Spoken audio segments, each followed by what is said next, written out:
వైసీపీకి కొరకరాని కొయ్యలాంటిది ఆ లోక్సభ నియోజకవర్గం. పాగా వేసేందుకు చేసిన ప్రయత్నాలేవి ఇప్పటిదాకా ఫలించలేదు. అందుకే అధికార పార్టీ సారి రూట్ మార్చింది. కొత్త అస్త్రాన్ని సరికొత్త కోణంలో సిద్ధం చేసింది. ఇంతకీ ఏదా నియోజకవర్గం? కొత్తగా సిద్ధం చేసిన అస్త్ర శస్త్రాలు, ఫార్ములాస్ ఏంటి? శ్రీకాకుళం లోక్సభ సీటును వరుసగా గెలుచుకుంటోంది టీడీపీ. తమకు కొరకరాని కొయ్యగా మారిన ఈ నియోజకవర్గంలో గెలుపు కోసం రకరకాల ఈక్వేషన్స్ లో పేర్లను పరిశీలించింది వైసీపీ అధినాయకత్వం. అంగబలం, ఆర్థిక బలమున్న చాలా మంది నేతల పేర్లు పరిశీలనకొచ్చాయట. మాజీ మంత్రి ధర్మాన కృష్ణదాస్ లేదా మంత్రి ధర్మాన ప్రసాదరావు సోదరుల్లో ఒకరిని బరిలో దింపాలని కూడా అనుకుందట. ఎక్కడా లెక్క కుదరకపోవడంతో రకరకాలుగా శోధించి చివరికి కులం కోణంలో సాధించిందంటున్నాయి రాజకీయ వర్గాలు. అన్నిటికంటే పవర్ఫుల్ గా ఉండే సామాజిక కోణాన్ని టచ్ చేస్తూ కాళింగ కార్పొరేషన్ చైర్మన్ పేరాడ తిలక్ ను ఫైనల్ చేసింది.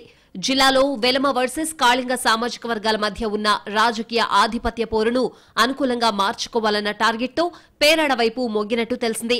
వెలమ సామాజిక వర్గానికి చెందిన కింజారపు రామ్మోహన్ నాయుడును ఢీకొట్టడానికి కాళింగ అభ్యర్థి పేరాడ తిలక్ సరిపోతారని వైసీపీ పెద్దలు లెక్కలేసినట్టు తెలుస్తోంది.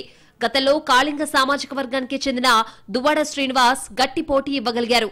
కేంద్ర మాజీ మంత్రి కిల్లి కృపారాణి దివంగత నేత ఎర్రన్నాయుడుపై విజయం సాధించారు. నాడు వర్కౌట్ అయిన ఫార్ములాను మరోసారి ప్రయోగించేందుకు సిద్దమైందట వైసీపీ హైకమాండ్.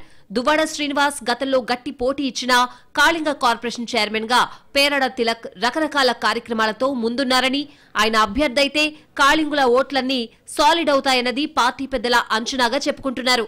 సామాజిక వర్గంతో పాటు తిలక్ కు రకరకాల ఫ్యాక్టర్స్ పనిచేస్తాయని లెక్కలేస్తున్నారు YCP leaders. MLC Duvvada Srinivas కంటే పేరాడకు అన్ని నియోజకవర్గాల్లో విస్తృత పరిచయాలున్నాయి. వర్గాలతో సంబంధం లేకుండా అంతా సహకరించే అవకాశం ఉందంటున్నారు. దువ్వాడ వైఖరి నచ్చని నేతలే గత ఎన్నికలలో ఓటమికి కారణంగా పార్టీ పోస్ట్ మార్టంలో తెలిసిందట. అందుకే ఈసారి అభ్యర్థి మార్పు తప్పలేదంటున్నారు. తిలక్ పేరు ప్రకటించగానే టెక్కలిలో అసమ్మతికి చెక్ పడిందట. టెక్కలి ఎమ్మెల్యే సీటుతో పాటు శ్రీకాకుళం లోక్సభ స్థానంలో గెలుపుకు బాటలు వేయడంలో ఈ ఈక్వేషన్స్ పనికొస్తాయని ఆశిస్తున్నాయి వైసీపీ శ్రేణులు. టీడీపీ తరపున మరోసారి ఎంపీ బరిలో దిగబోతున్నారు రామ్మోహన్ నాయుడు. ఈసారి వైసీపీ అభ్యర్థి మార్పుతో పోటీ రసవత్రంగా మారొచ్చన్న అంచనాలు పెరుగుతున్నాయి.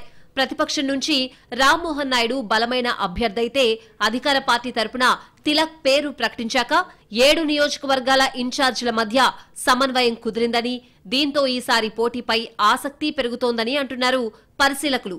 మరి వైసీపీ ప్రయోగించిన ఈ సామాజిక సమన్వయ అస్త్రం ఫలిస్తుందా లేక మళ్లీ మిస్ఫైర్ అవుతుందా అన్నది చూడాలి.